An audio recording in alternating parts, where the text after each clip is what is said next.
Parajumble. Parajumble आप लोग को थोड़ा सा मैंने बताया था, मैं इंट्रोडक्शन दे दूंगा पैराजम्बल में क्या होता है, क्लास इसका बाद में चलेगा, लेकिन इंट्रोडक्शन दे देते हैं। पैराजम्बल एसएससी हो चाहे बैंक का एग्जाम हो या बहुत सारे एग्जाम है जिसमें पैराजम्बल पूछा जाते हैं, इवन कैट में भी होते हैं। सेंटेंस रीअरेंजमेंट इसी को बोला जाता है, सेंटेंस सीक्वेंस भी इसी को बोला जाता है, पैराजम्बल भी इसी को बोला जाता है। अब पीक्यूआरएस एसएससी में इसी को बोला जाता है।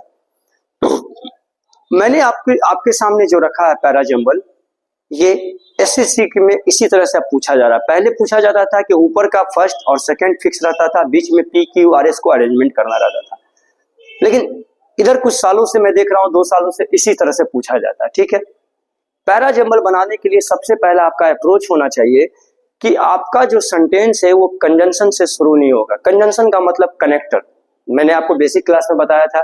जो व्हेन है, WH फैमिली वर्ड होते हैं जितने, व्हेन है, व्हाइल है, हाउ है, फॉर है, सिंस है, एज है, बिकॉज है, ऑल्दो है, इन सब से सेंटेंस की शुरुआत नहीं करना है। ठीक, पहला चीज। दूसरी बात, इसमें मैंडेटरी पेयर बनता है, मतलब पेयर बनते चला जाएगा, एक दूसरे से जुड़ते चला जाएगा। तीसरी बात, कोशिश करना है कि पहले, हालांकि हमेशा तो नहीं हो सकता है, 100% ये नहीं होता है, लेकिन जनरली नाउन से सेंटेंस की शुरुआत करना है, फिर देन आफ्टर प्रोनाउन को रखना है। ठीक है, 2 चीज। कंक्लूजन जो होता है हमेशा सेकेंड लास्ट में होगा या फिर लास्ट में होगा। कंक्लूजन का मतलब रिजल्ट, जो भी आप रिजल्ट शो करोगे या तो सेकेंड लास्ट पैराग्राफ का सेकेंड लास्ट में या फिर लास्ट में, कंक्लूजन हो गया। दूसरी बात, पहले इंडिफिनिट आर्टिकल रखना है, फिर डेफिनिट आर्टिकल रखना है। चलो, कुछ बातें मेंशन किए थे, अब चलो इसको हम लोग पढ़ लेते हैं एक बार।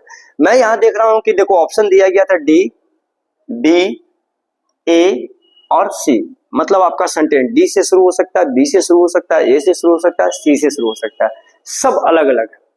तो बहुत आसान हो गया, एसएससी तो ऐसा ही करता है, बहुत आसान हो गया ये मेरे लिए। तो मुझे पता है कि सेंटेंस की शुरुआत मैं नहीं कर सकता हूं कंजंक्शन से, प्रोनाउन से। मैं यहां देख रहा हूं कि एक तो मिल गया कंजंक्शन, दूसरा मिल गया प्रोनाउन। इसका मतलब ये जो सेंटेंस है फर्स्ट नहीं हो सकता, इसका मतलब ये ऑप्शन बाहर, एलिमिनेट हो गया। फिर मैं देख रहा हूं वन डे ही, ये ही कौन है इसके बारे में कोई जानकारी नहीं है, तो इसका मतलब बी भी खत्म, प्रोनाउन है ना, ये भी खत्म। बी कहां से है, यहां से, ये भी बाहर हो गया, आउट हो गया ये।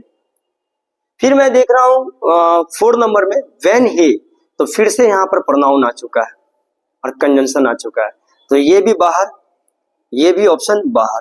इस हिसाब से देखा जाए तो ऑप्शन 4 आंसर हो गया। पूरा पढ़ने की जरूरत नहीं है, मीनिंग निकालने की जरूरत नहीं है, कोई जरूरत नहीं है, लेकिन मैं आपको ये बताना चाहता हूं कि पेयर बनता कैसे है वो समझिएगा।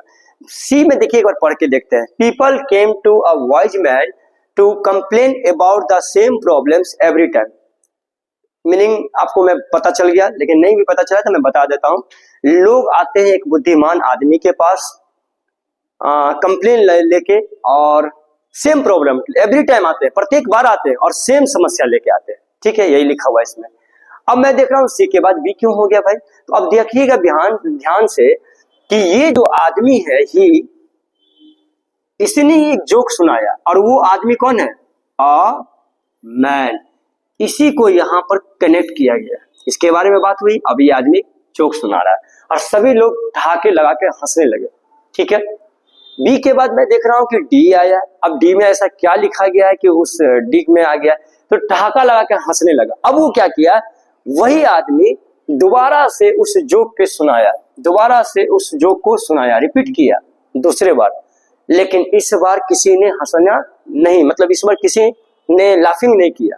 ठीक है, इस बार किसी ने लाफिंग नहीं किया। तो बी के बाद आपको दिखाई दे रहा होगा सी के बाद बी, अब बी के बाद डी, ऐसे पेयर बन रहा है। यहां से ये जुटा इसमें, मैंडेटरी पेयर, ये जुटा इसमें। अब जो लास्ट में बच गया उसको लास्ट में रख दिया, व्हेन वी कांट लाफ। अच्छा, यहां पर देखिएगा, यहां पर जो लिखा गया है पीपल केम, ये पीपल जो है ना, यहां ध्यान से देखिएगा, यहां पर एक चीज और देखिएगा, सी के बाद ये पीपल जो है ना, यहां देम बन गया, ये वाला यहां चला गया। देखिए जुट रहा है कैसे। अब जब मैंने लास्ट में लिखा कि दोबारा से कोई भी हंसा नहीं, एनी मोर, किसी ने हंसा नहीं, इसका मतलब उसी के बारे में चर्चा होगा। अब लिखा जा रहा है जब हम लोग दोबारा से हंस नहीं सकते हैं एक ही जोक पर, तो वाई शुड वी क्राई, तो दोबारा से हम लोग मतलब हम लोग क्यों रोते हैं, एक ही प्रॉब्लम पर बार बार क्यों रोते हैं। ये था कंक्लूजन, ये था रिजल्ट, तो लास्ट में ये आ जाएगा। तो आपको इसी तरह से पेयर बनाना, और ये बहुत आसान होता है, बस पेयर बनाना आना चाहिए।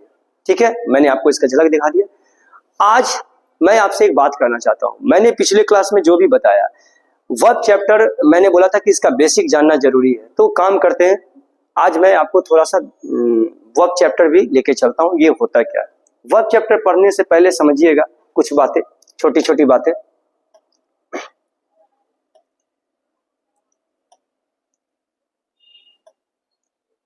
चलिए, ये